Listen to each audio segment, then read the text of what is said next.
Hello pet lovers! Napapansin mo rin ba na panay ang pagkakamot ng inyong mga alagang aso at pusa? Yung tipong hindi na sila mapakali. Kamot dito, kagat doon. Naku po, baka allergies na yan or skin irritation. Pero don't worry dahil nandito na po ang Itch Relief and Immune Support for Dogs and Cats. Natural po ito at super safe para sa mga alaga nating aso at pusa.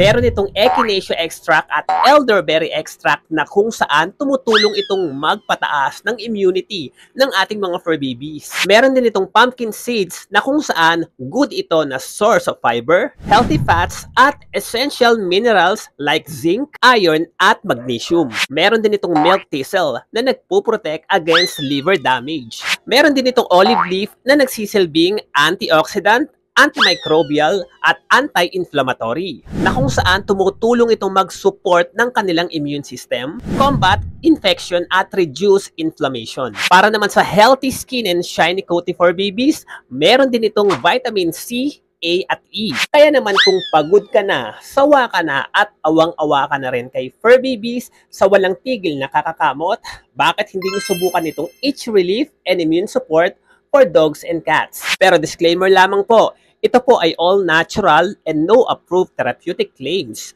Kaya mas maigi pa rin ipakonsulta muna ninyo ang inyong mga fur babies sa mga paborito ninyong veterinarians bago kayo magbigay ng kahit na anumang gamot sa inyong mga fur babies. Kaya kung tunay mong mahal ang inyong mga fur babies, ibigay mo na ang natural care para sa kanya. Love your pet!